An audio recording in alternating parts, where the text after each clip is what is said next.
Bonjour à tous, je suis Gilles Mansillon, je venais vous saluer aujourd'hui. Je profite d'avoir un moment pour venir continuer ces messages, ces communications.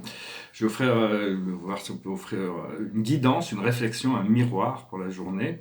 Si vous aimez ces vidéos, je vous remercie d'aimer, de partager, de commenter, de souscrire.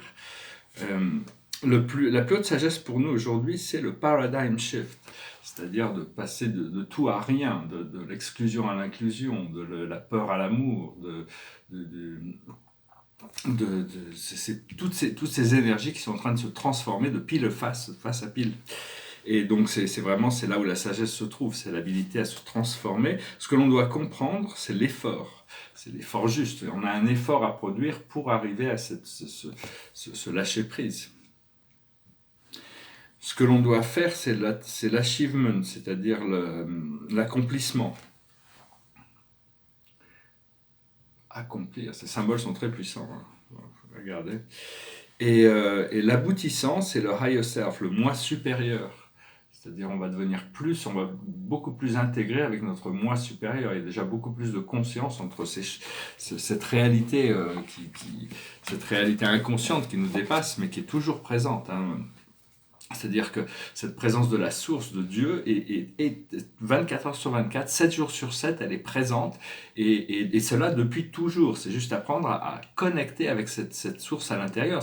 Cette énergie, c'est celle qui est capable de créer des galaxies quand même. Hein. Donc, on ne devrait pas vivre une vie terrestre, on devrait pouvoir puiser pour expandre le potentiel de notre vie terrestre. On a un système d'énergie qui sont des chakras, qui sont des centres d'énergie, des vortex. Et c'est des centres de pouvoir en réalité.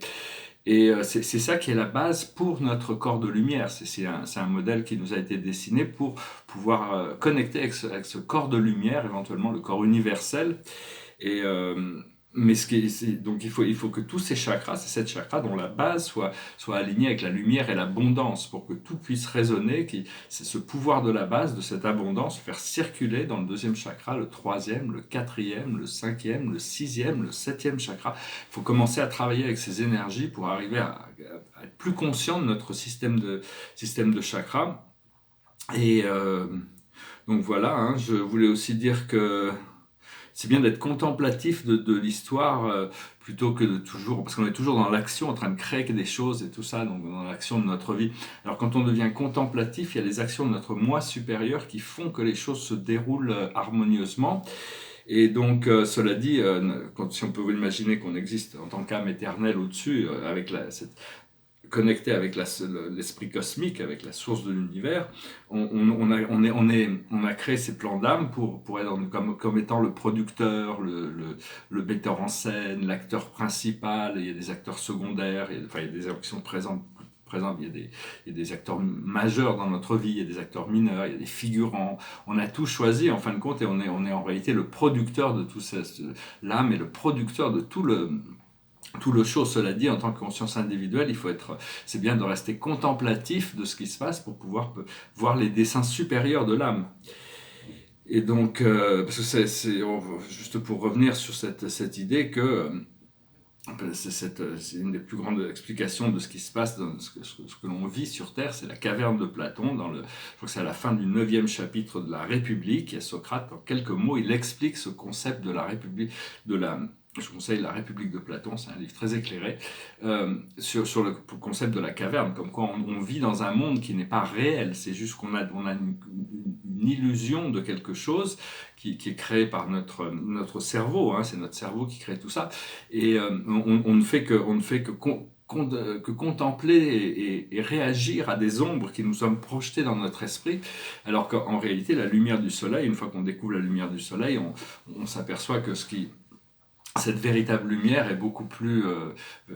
Socrate explique qu'il vaut mieux être l'esclave du plus grand tyran de la Terre à la lumière, à la véritable lumière du soleil, que rester enfermé dans la caverne. Donc il veut essayer de revenir délivrer ceux qui sont dans la caverne. Donc c'est quelque chose vraiment, c'est un concept vraiment à comprendre pour arriver à sortir de cette matrice. Et savoir que, bon, même sur Terre, au niveau des ressources matérielles, il n'y a que 2 tiers de la planète qui est connue. tout le fond des océans sont complètement inconnus. Bon, ils vont chercher un peu du pétrole, des choses comme ça, mais il y a des civilisations qui vivent sous les eaux, hein, des civilisations extraterrestres et des aquatiques qui vivent sous les eaux qu'on ne connaît pas encore. Et puis la terre intérieure, tout ça, c'est des choses qu'on va découvrir avec le temps. Tout se passe dans la respiration, hein, tout se passe au niveau de la respiration. Quand il y a une respiration qui est lourde, il faut l'abandonner, il faut la lâcher, il faut lâcher prise sur toutes ces choses négatives qui peuvent rester enfermées dans une respiration, dans un souffle. Quitte à prendre 2-3 souffles pour nettoyer, pour se libérer du souffle qui est lourd et qui est difficile à gérer, quoi. Voilà, je voulais juste venir vous saluer aujourd'hui. Je vais pas trop parler, peut-être pas parler un petit peu. Derrière moi, c'est des tableaux, c'est des tableaux. C'est un tableau, c'est une scène, ça dit Make Love Happen, mais c'est un peu dans la conscience de Fernand Léger, hein, c'est un petit peu une scène un peu cubiste, pas cubiste, mais bon, on est un peu dans l'esprit de. Moi je l'aime bien, c'est un beau tableau, il faudrait que ce soit bien encadré. Ici c'est une carte de la galaxie, hein, c'est notre galaxie, c'est Milky Way, pas vraiment, c'est pas ça, c'est au feeling qu'il faut y aller avec l'art. Bon, je vais pas trop parler de mes. J'ai des projets là qui vont commencer à se concrétiser, mais c'est pas encore le moment d'en parler. Je vais parler, il y a un côté technologique avec, grâce à la technologie de découvrir l'espace. Enfin bon, j'en parlerai dans la prochaine vidéo peut-être. Je vais commencer un peu à parler de ces choses sur l'espace parce que il y a des moyens de découvrir une technologie viable pour voyager dans l'espace, avec beaucoup moins de moyens, mais plus de connexion. C'est-à-dire, bon, c'est pas quelque chose qu'on a encore. Donc on va voir comment ça va se passer. Hein. J'ai chanté une chanson, mais je vais vous montrer un petit peu ce tableau aussi. Alors ça d'abord, c'est un tableau de Pierre Bonnard.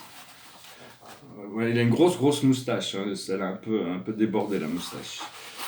Ça c'est un tableau de Paul Klee, je vais travailler dessus. Et puis ça c'est un portrait de Magritte aussi, je ne sais pas encore trop comment il va se...